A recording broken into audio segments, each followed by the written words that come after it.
estic en el grup de recerca Gresca de la UAB, i llavors la Marina va contactar amb nosaltres per veure de fer aquesta sessió i llavors jo el que he anat a fer és anar a buscar ecologistes en acció, companys ecologistes en acció, estem els 3 ecologistes en acció, som 3 tios, no hi ha ties, això és poc paritari, però som el Miquel i el Quique, són 2 coordinadors, el Quique més coordinador que el Miquel, que també és coordinador, i aquí hi ha molta coordinació i hem preparat aquesta sessió.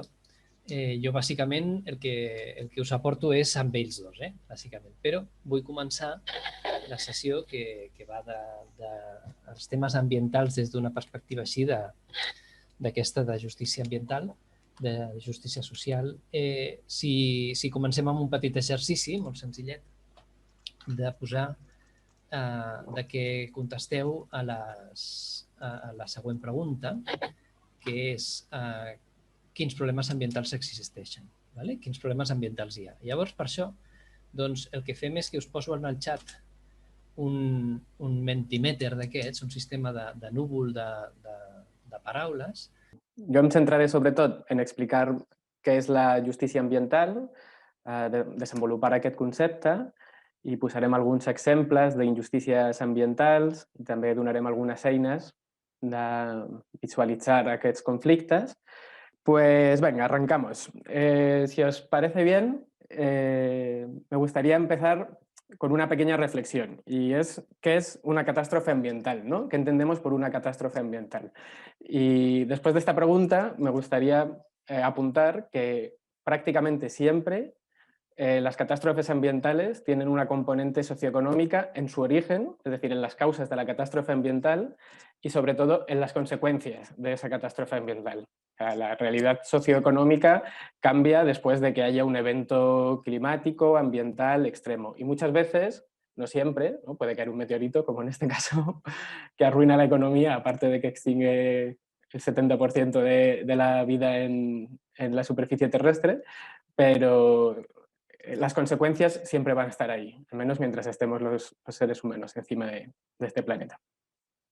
Entonces, partiendo de este punto, me gustaría empezar explorando un ejemplo de catástrofe ambiental y que exploremos cuáles son los aspectos sociales y económicos que hay en los orígenes y en las consecuencias de este episodio extremo. No sé si habéis oído alguna vez hablar del Dust Bowl o dels núvols de pols, les nubes de polvo. Son unos eventos extremos que tienen un montón de impactos allá donde ocurren.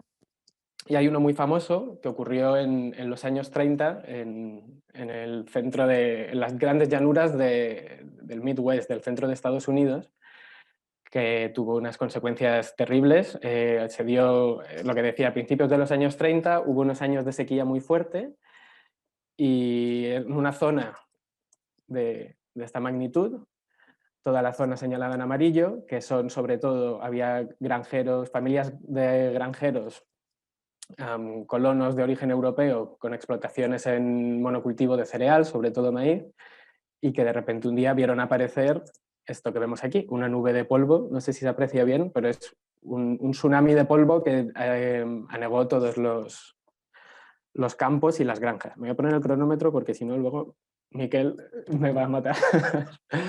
Entonces, claro, imaginaros, sois una familia granjera, tenéis una de estas casitas aquí y de repente llega una nube de polvo que acaba así, con una pared de 1 metro, 2 metros de arena que aniquila todo lo que se posa encima, con problemas respiratorios súper graves y que no es solo una vez, sino que son repetidamente, ¿no?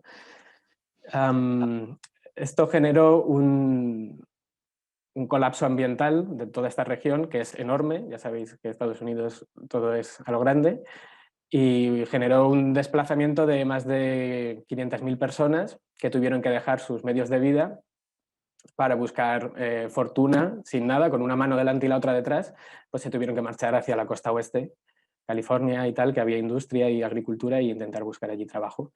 Y bueno, eran familias pobres, eran granjeros que hacían muy poco dinero y fue una catástrofe humana que además coincidió con la Gran Depresión económica del crack del 27, así que tuvo todavía más consecuencias. Todos estos granjeros llegaron a la costa oeste y fueron súper explotados pues, por los patrones capitalistas de la agricultura industrial californiana en toda la zona de Salinas y tal, como queda muy bien plasmado en un libro muy bueno de John Steinbeck, Las uvas de la ira, también tiene una peli, y bueno, es un ejemplo de cómo de esta catástrofe ambiental pues, se hizo una explotación de toda esta gente desplazada por parte de la región de acogida de todas estas clases populares que se tuvieron que desplazar. Lo que no es tan conocido quizás son los orígenes del Dust Bowl, no está tan divulgado como las consecuencias que tuvo. Y tiene unas raíces, precisamente, en la colonización que hubo y en el genocidio que hubo en estas tierras. Y es que la flora que había en las grandes llanuras de Estados Unidos era un tipo de pasto nativo con unos sistemas reticulares muy profundos, que llegaban a los 10 pies, que son como 2-3 metros, y que sujetaban unas paredes de suelo, que era donde crecía la materia orgánica, que mantenían el suelo, ¿no? Entonces, cuando venía el viento, pues no se iba porque el sistema reticular lo sostenía.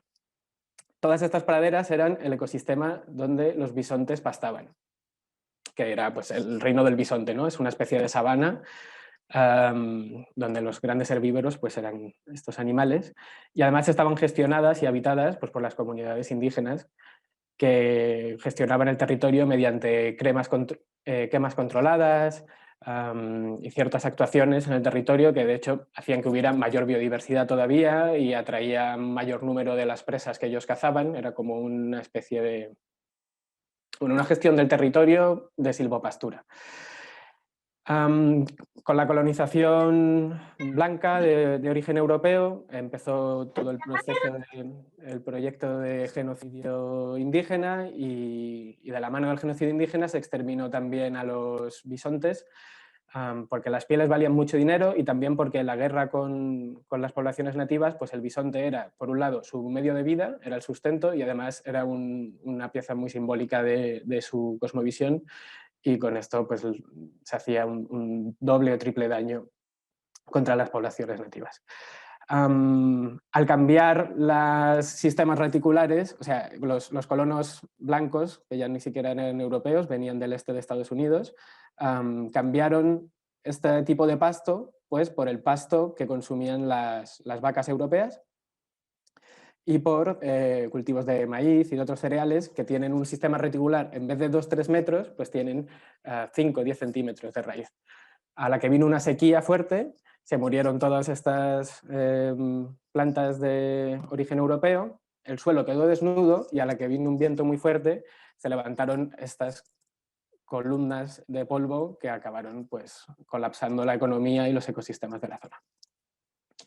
Entonces, bueno, esto es simplemente un ejemplo que creo que también es una estrategia muy buena de hacer pedagogía de la justicia ambiental, de cómo encontrar estas dimensiones que a veces están un poco ocultas, sociales y económicas dentro de los fenómenos ambientales. Y para eso es muy importante que nos pongamos las gafas necesarias para ver estos conflictos ambientales, para ver estas desigualdades, estas partes que a veces no están visibles, porque hay muchos tipos de ecologismo. Tenemos ecologismos, igual que hay muchos tipos de feminismos, ¿no? Pues también hay muchos tipos de ecologismos. Hay ecologismos que son tecnooptimistas, que piensan que la solución a los problemas ambientales pasa por mejoras técnicas.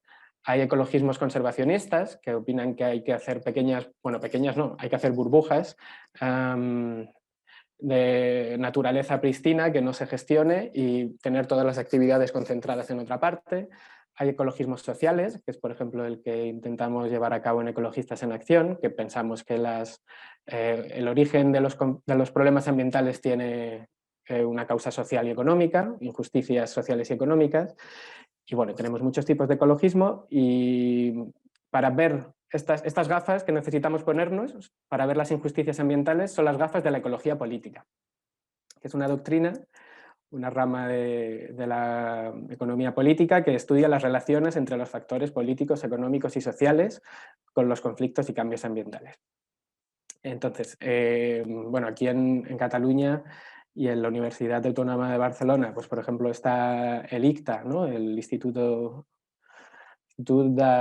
Ciència i Tecnologia Ambiental, que es un centro puntero a nivel mundial en temas de ecología política. Uno de sus fundadores es Joan Martínez Alier, que su libro es, bueno, un libro que os recomiendo mucho que leáis, es El ecologismo de los pobres, este del centro. No sé si podéis ver mi puntero, pero bueno, el libro del centro.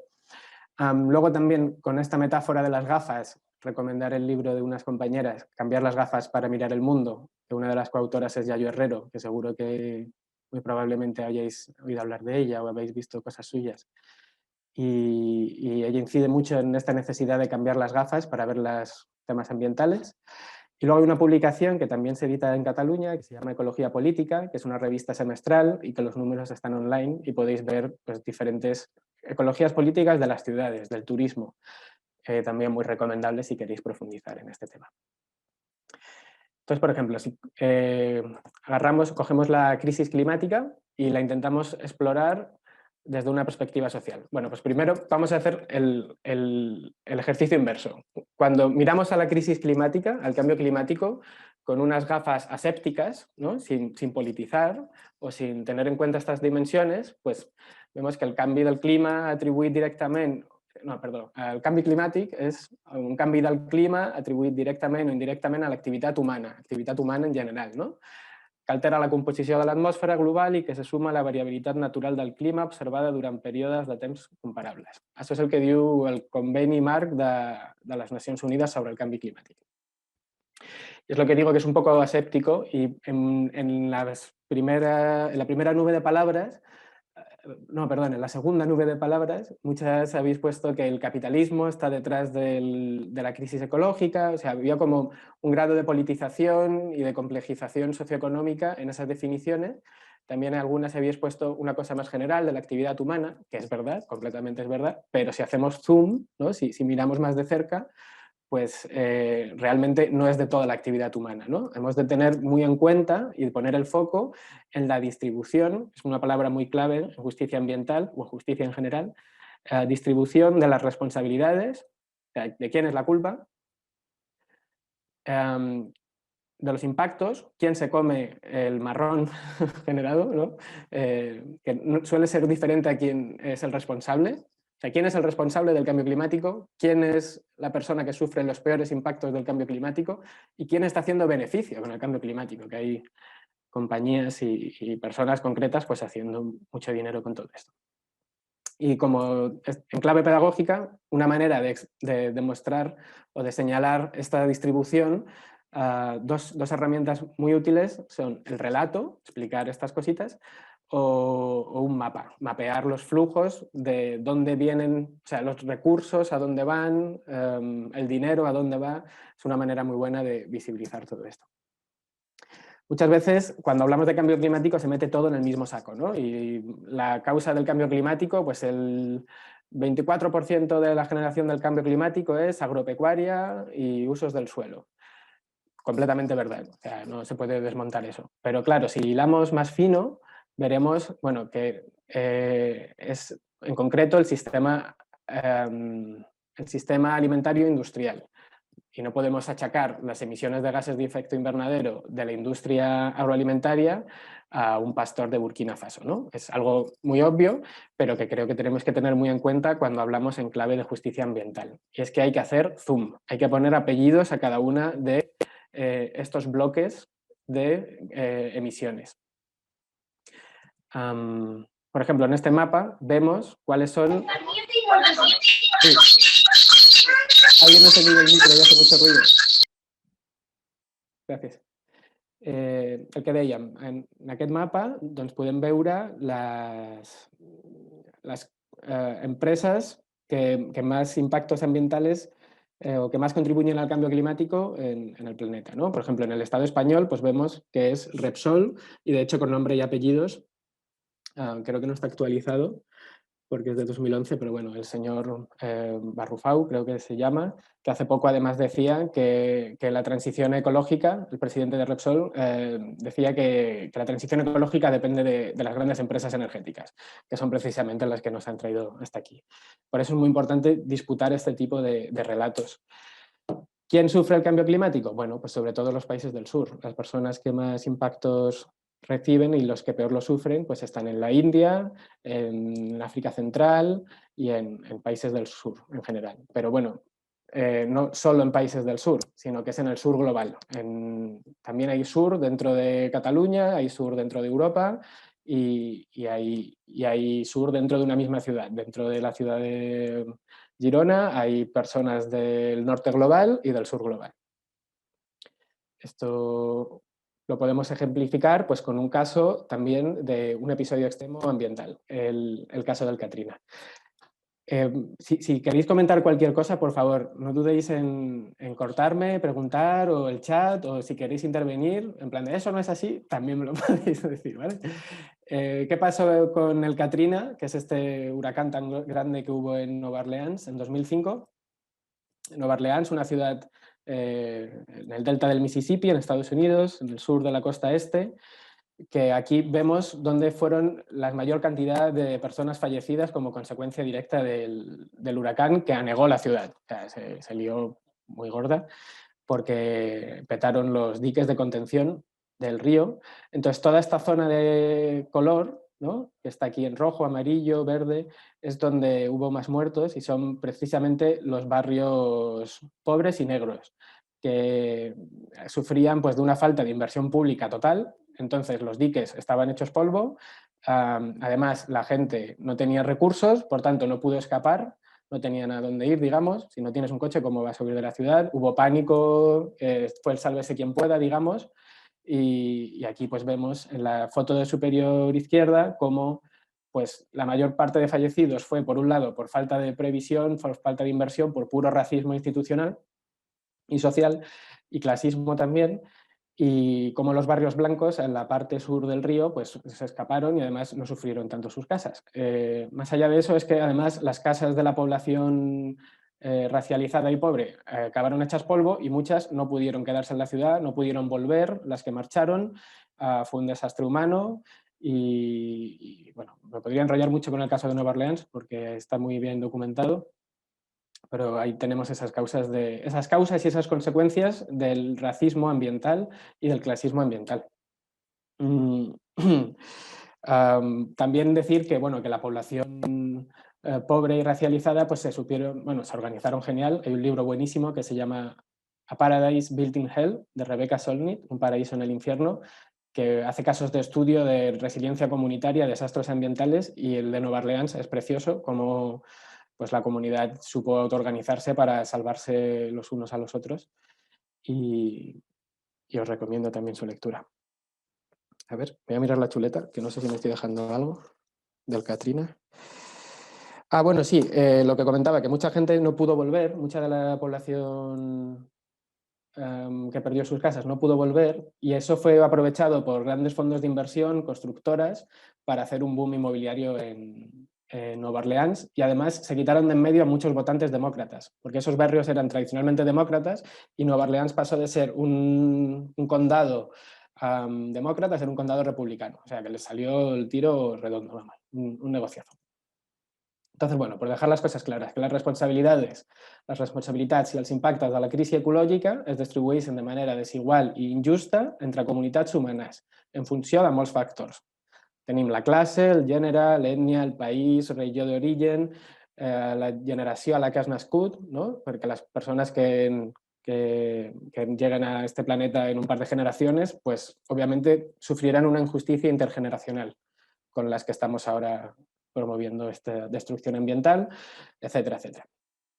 Hay muchos ejes. Aquí hay algunos ejemplos más de Estados Unidos que están muy bien documentados, que han hecho muy buen trabajo allá, las comunidades que han sufrido estos abusos, desde pues, barrios obreros, inmigrantes que tienen las industrias más contaminantes, comunidades de reservas de en este caso son de la nación Navajo, que tienen una mina de uranio con unos desastres que para qué. Macroproyectos de gasoductos, este es el pipeline mítico, el de abajo a la izquierda, que ha habido una lucha muy buena por ella, en defensa de la tierra. Y por último, a la derecha, en Flint, Michigan, pues casos de envenenamiento del agua por una industria química. Perdonad que no me detenga, pero voy fatal de tiempo. Avanzo. Bueno, estos casos son ejemplos que me gusta ponerlos de Estados Unidos porque así luego podéis pensar ejemplos parecidos en Cataluña. O sea, pensar pues, en casos parecidos que podemos encontrar en los barrios y pueblos de Cataluña, pues de eso, de distribución injusta de los impactos ambientales. ¿Y quién se está forrando con eso o quién está disfrutando esa energía que se produce a partir de envenenar a gente marginada, por así decirlo? Luego también hay injusticia internacional, es decir, la basura que producimos aquí acaba muchas veces en países de Asia o en países de África. O sea, que la mierda que tiramos a la basura no nos la comemos aquí, sino que acaba en otros países. Los productos que necesitamos para tener un smartphone pues vienen muchas veces de zonas de conflicto y están manchados pues, con trabajo esclavo, trabajo infantil, desplazamiento de poblaciones. No voy a profundizar demasiado. Esto está bastante bien, imagino que lo entendemos, que es injusticia global. Luego hay discriminaciones más sutiles. Por ejemplo, dentro del racismo ambiental es algo que a mí me hizo reflexionar la primera vez que lo leí. ¿Quién accede a los espacios naturales? O sea, ¿quiénes tenemos capacidad de disfrutar de la naturaleza? Muchas veces en los espacios naturales y con todos los beneficios que eso lleva para la salud mental, emocional y física, accedemos sobre todo personas blancas. Uy, voy a mirar el chat. Qué bueno, gracias por compartir el libro. La meva idea era no treballar quins són els mecanismes que hem de fer per poder tenir una mica de força i que ens escoltin, sinó buscar quines solucions. I, per exemple, veig que aquí no està la solució òbvia per un tema molt concret, que seria el canvi climàtic, que seria doncs, deixar de cremar carbó, petroli i gas natural. Una solució molt senzilla, però com ja hem vist en un dels altres grups, no és una qüestió tan senzilla, perquè les problemàtiques no es resolen així d'una forma màgica. Va bé. Una altra coseta que us volia comentar és que molt sovint les solucions no estan en un nivell d'un pla senzill, vull dir, no estan en un nivell global, sinó que estan en 3 possibles nivells, així en plan simplificant molt. Un nivell seria això que us deia, una solució que afecti a les institucions de diferents nivells, institucions de les Nacions Unides, de grans unions de països com la Unió Europea, o els països, o les regions, o els municipis, en diferents nivells d'institucions. Un altre nivell per les solucions seria unes propostes de solucions comunitàries, és a dir, col·lectius que s'ajunten i resolen un problema. Faig servir un exemple que tothom coneixerà, espero, que és Som Energia, una solució comunitària en la qual la societat s'ajunta, crea una empresa que aporti a la societat energia renovable amb un doble objectiu, i és garantir que l'energia que ens arriba a les llars sigui d'origen renovable, però no només això, sinó també promoure la creació d'energies renovables de propietat més distribuïda, sense oligopolis, etc. O sigui, és una solució comunitàries que, si us fixeu, estic fent un pas a això que dèiem del canviar de sistema, perquè a les cooperatives de consum, com és, per exemple, Som Energia, són propostes anticapitalistes o estan fora de la lògica del capitalisme, perquè no estàs a Som Energia perquè pots estalviar més diners, no estàs a Som Energia perquè et fan descompte, sinó que estàs a Som Energia perquè vols un objectiu concret. I l'altre nivell que estava plantejat, havia 3 nivells, l'institucional, el col·lectiu i el tercer nivell seria l'individual. L'individual en el sentit que cadascú de nosaltres, per poder optar a propostes de canvi de consum col·lectiu, com per exemple Som Energia, doncs cal que també haguem entrat en un nivell de consciència de dir sí, vull participar del canvi.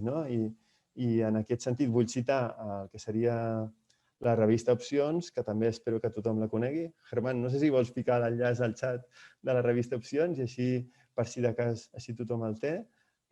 Revista Opcions, que estaran tots els llibres, tots els números de la revista disponibles, exceptuant, em sembla, no sé si són els 3 últims o 4 últims números, i per tant, així promou que la gent es subscrigui per tenir la revista.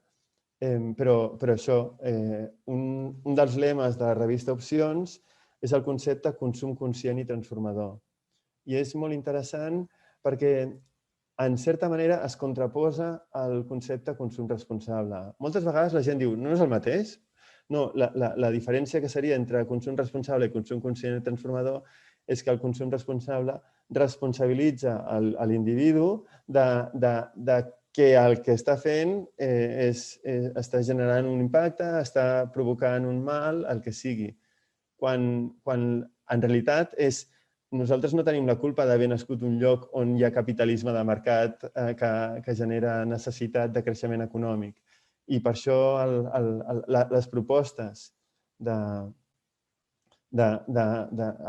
proposta que diu la revista Opcions és consum conscient i transformador. És a dir, passes a ser tu conscient en quin lloc estàs, en quin model estàs. I aleshores és quan, en aquesta consciència, al veure el dany que suposa les teves accions, que no, insisteixo, nosaltres no som responsables d'aquestes accions perquè estem on estem. Cada cop que sortim del carrer estem emetent emissions d'efecte hivernacle molt per sobre de la mitjana, sense que nosaltres vulguem. És el sistema el que ens obliga. Però en la consciència podem participar d'aquestes propostes col·lectives que comentava abans, com per exemple Som Energia, per participar en aquesta transformació.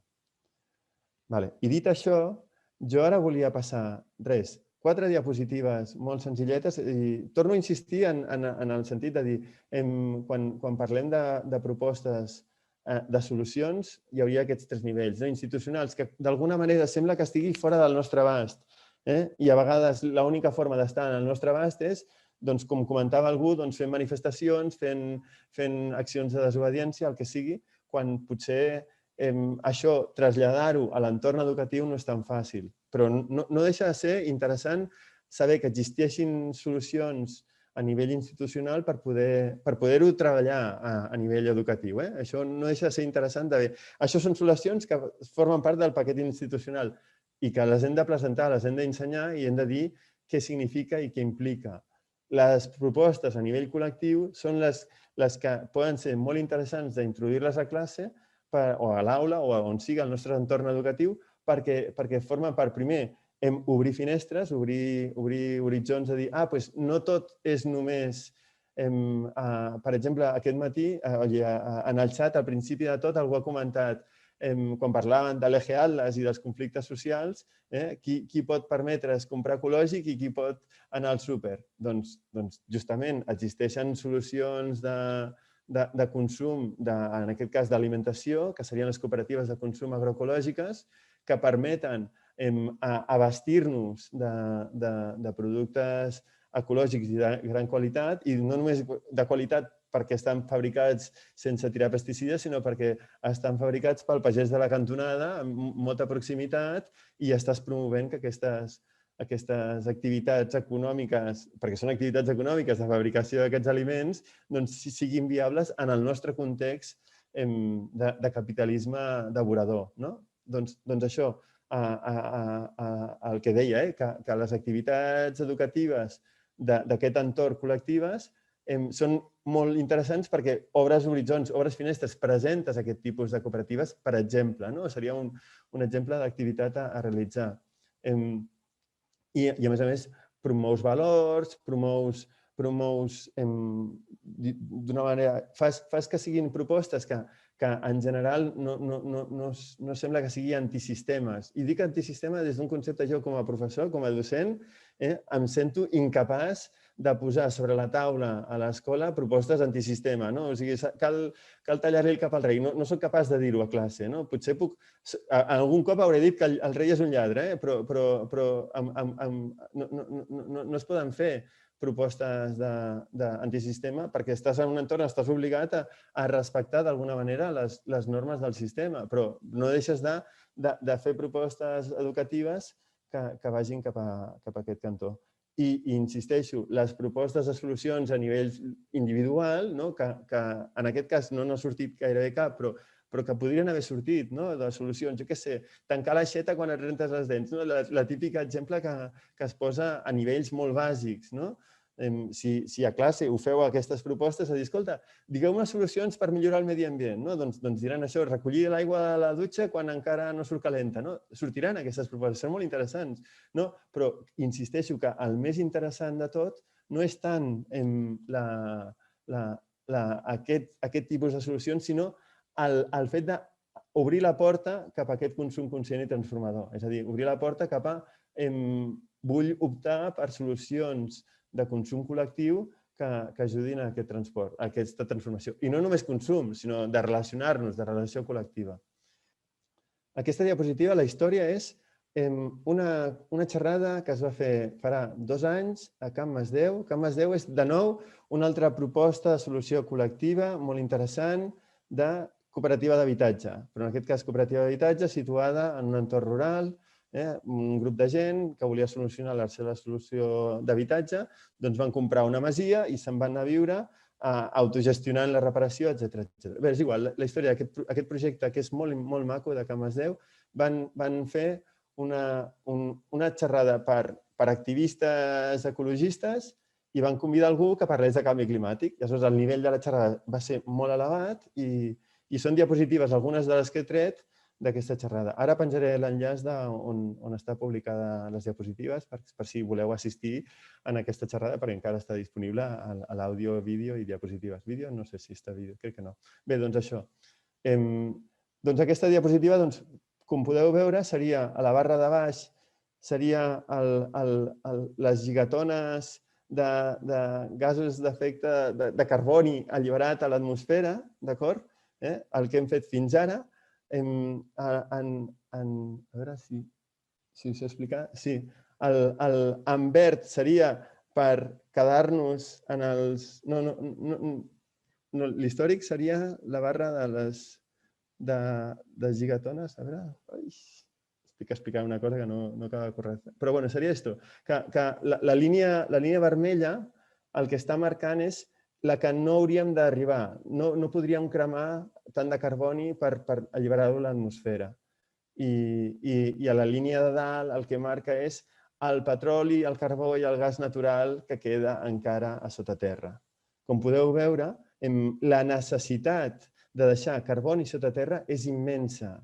És a dir, no podem esperar que se'ns acabi el carboni o que el peak oil redueixi la quantitat de petroli disponible, sinó que hem d'anar molt més enllà i per això l'acció contra el canvi climàtic és molt urgent i molt gran. La qüestió és, aquesta diapositiva l'únic que es mostra és, a la barra de baix seria, és una escala logarítmica, però seria consum de petroli. I a la barra de l'esquerra seria producte interior brut. I aleshores estan localitzats cada un dels països en el qual el seu producte interior brut està relacionat amb el seu consum. És a dir, quan més ric és un país, més petroli consumeix. És el que ens ha comentat abans el Quique, que quan més riquesa vols tenir, més consum, i que no ens diguin el contrari perquè ens enganyen. En la següent diapositiva, el que es mostra és, en aquest cas, s'ajunten tots els països i tindries l'ús d'energia, aquí agafarem no només petroli, sinó tota l'energia, i a l'esquerra tenim, a la vertical, tindríem de nou el producte interior brut, en aquest cas, del món. I com podeu veure, a mesura que hem consumit més energia, ha anat augmentant la riquesa del món, d'acord? Però no passa en cap moment que la riquesa creix baixant el consum energètic. Bé, si veiem a la gràfica, en algun punt, al voltant entre 6.000 i 7.000, hi ha hagut una tendència, un petitó, que ha tirat una mica enrere i ha tornat a pujar. Vull dir que això podria passar perquè no estem fent una funció lineal, sinó que podria passar que la gràfica faci aquestes esses, però no les fa. No les fa, insistim, perquè estem parlant que el model econòmic, per ser més ric, necessites consumir més energia. En tot cas, Quique, sí que jo crec que és important dir que s'està dient que s'està sent més eficient. És a dir, els països occidentals cada cop són més eficients a l'hora de tenir més riquesa i cada cop necessiten menys quantitat d'energia per augmentar la riquesa. Però que no ens enganyin. Menys quantitat d'energia continua sent més energia per quantitat de riquesa. És a dir, continuem necessitant més... Bueno, és el que acabo de dir. I en tot cas, no sé si sabeu què significa el producte interior brut.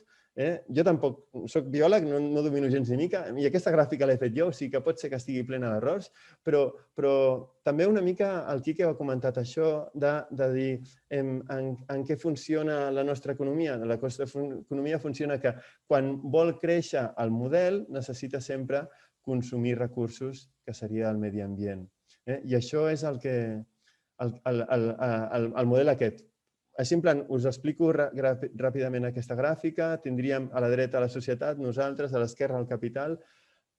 Recordeu, el capital no són els empresaris, el capital és el capital, els empresaris són societat que treballa en el capital, o sigui, també és molt important això.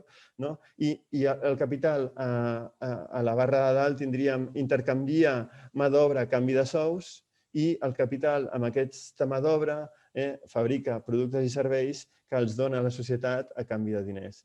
La societat paga aquests productes i serveis amb els sous. Doncs la suma de la quantitat de diners d'aquestes fletxes és el producte interior brut. El sou, la suma de sous i la suma dels diners i productes i serveis pagats per la societat. Això seria el producte interior brut de la societat i el capital necessita que aquest cercle vagi creixent. Això és una altra gràfica que no tinc aquí posada, però el capital necessita que això vagi creixent. Ara, en tot cas, us explicaré per quin és el motiu que necessita que vagi creixent, que a vegades jo ingenuament preguntava de dir i no pot existir un model que no creixi? No podem tenir un capitalisme que no creixi? No podem estar així? En tot cas, ara us ho comentaré. Però recordeu aquest problema, que aquest creixement de l'economia té el problema que perquè el capital fabrica aquests productes i serveis necessita aquests recursos naturals i és a canvi de contaminació. I aquesta contaminació és el medi ambient, doncs això. No només recursos naturals que està absorbint, tallant boscos, eliminant biodiversitat, sinó també tirant gasos d'efecte hivernacle i altres contaminants al medi ambient. I segueixo a la següent diapositiva i en aquesta següent diapositiva el que també molt important que tinguem en compte és l'evolució de les energies renovables al llarg del temps. En aquesta gràfica també l'he tret de la xerrada aquesta que vam fer a Can Masdeu. Doncs, com podeu veure, al llarg del temps, des del 60 fins al 2017, el consum de petroli ha anat creixent, com era d'esperar, el consum de carbó ha anat creixent. Això no és tan clar com era d'esperar. Tots ens pensàvem que el carbó va ser substituït pel petroli a principis del segle XX i resulta que no, que el consum de carbó ha anat augmentant al llarg del temps, el consum de gas ha anat augmentant i a sota tenim les energies renovables. Què ens passa? Quina és la visió? Doncs que fins ara el creixement de la producció de les energies renovables, aquí també hi ha la nuclear, però és una altra història, no entrarem, el creixement de les energies renovables sempre s'ha quedat enrere amb l'augment del consum energètic que s'ha fet fins ara. I per tant, qualsevol creixement de les renovables, si no es fa per la substitució del petroli, que en aquest cas no ha sigut per substitució del petroli, sinó per afegir nou consum, ha estat en part en va. de nou, si es fa per substitució del petroli així, tampoc servirà de res si el sistema continua necessitant augment de consum energètic, perquè mai arribaríem al nivell de demanda que se'ns demana. O si arribéssim, seria malmetent el medi ambient des del punt de vista que estaríem consumint molts més recursos insostenibles per fabricar aquestes renovables. I segueixo a la següent diapositiva i ara aquí és on us volia comentar el motiu per al qual el capitalisme necessita créixer. Doncs, en principi, pensaríem, està bé que la riquesa sigui més gran perquè si som més rics, si tenim més riquesa, si tenim més recursos al nostre abast, podem viure millor. Això seria una resposta ingènua, que seríem dir, perfecte, doncs caminem cap aquí. Qui no vol viure millor i, per tant, si riquesa significa viure millor, perfecte. Però és que la necessitat de creixement no és perquè visquem millor, sinó la necessitat de creixement econòmic és per tornar als interessos del deute. És a dir, la societat viu en deute i per poder pagar els interessos, no tant tornar al deute que tens, sinó per poder pagar els interessos necessites tenir més capital, tenir més riquesa. O sigui, tenir més riquesa el dia abans. És a dir, si en l'any 2000 érem així de rics i devíem X, a l'any 2010 hem de ser més rics perquè, a part de que devem més, hem de pagar els interessos d'aquest deute i aquests interessos d'aquest deute només els podem pagar amb creixement econòmic, en ser més rics, en fer que la roda del capitalisme sigui més gran. Bé, doncs això. Aquesta diapositiva, que també està extreta de la xerrada que va fer, en aquest cas, el Salva, el Salva no, el Jofre Carnisser, doncs el que es mostra és que la despesa tindríem a la barra de baix, està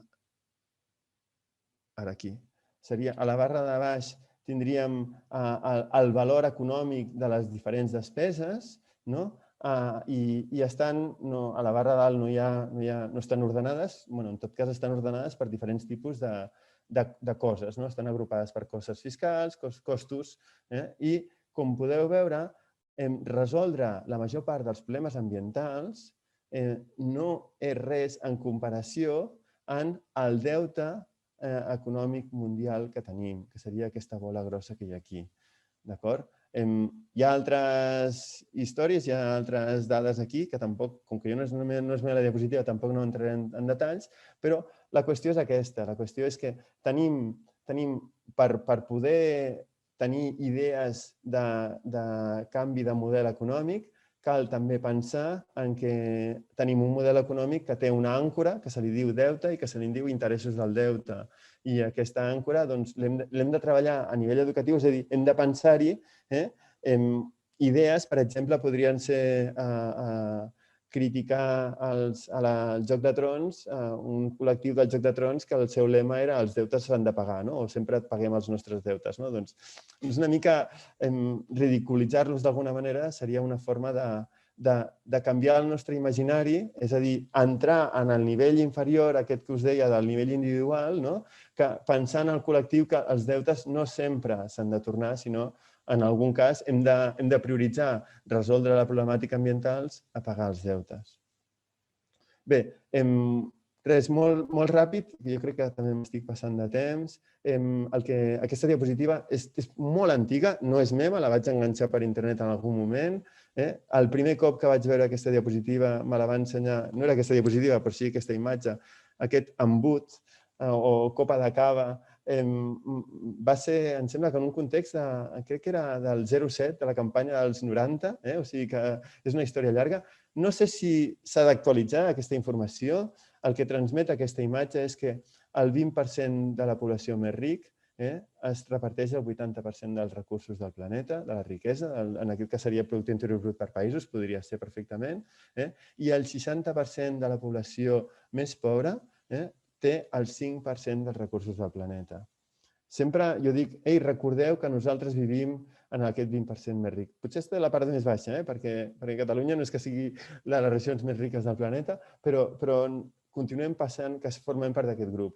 I aquesta diapositiva també la transmeto des del punt de vista que comentava abans, és que el creixement de la riquesa mundial ens el venien de dir siguem més rics per poder equilibrar la copa aquesta, no? Fer que la distribució de la riquesa mundial sigui una mica més equilibrada. I des de l'any 90 que vaig veure aquesta copa vaig veure, no, és mentida. El creixement de la riquesa no passa, el repartiment de la riquesa no passa pel creixement, passa pel repartiment real. Això seria la idea que volia transmetre en aquest sentit. Bé, i ja acabo amb dues diapositives. Us he parlat abans del consum conscient transformador. Aquesta imatge també prové de la revista Opcions. Es veu que cada acció de consum és com una espècie d'un vot. Estic votant una cosa o estic votant una altra. Insisteixo que això hauria de ser per la consciència, per la transformació de la nostra societat. L'hem d'intentar vehicular cap a propostes intermitges de consum col·lectiu, però que no deixa de ser també interessant tenir una virada d'activisme per transformar a nivell institucional.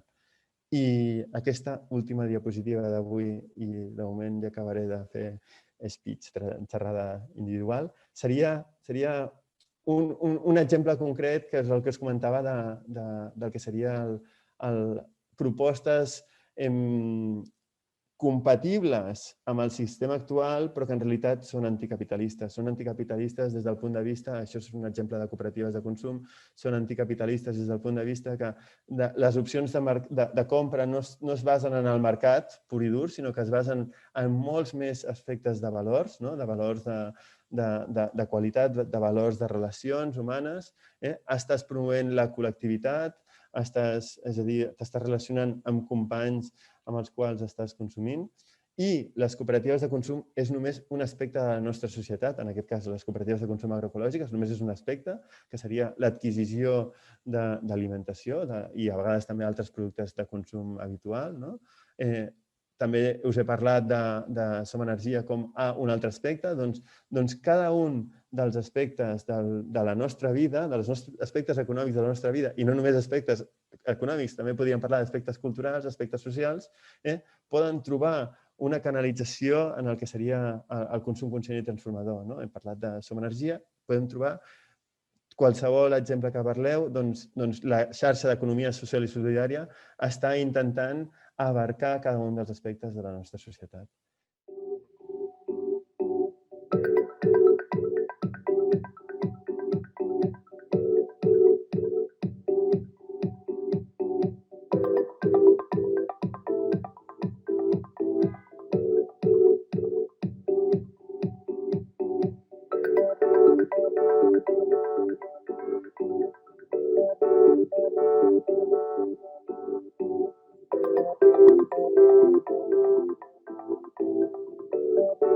Thank you.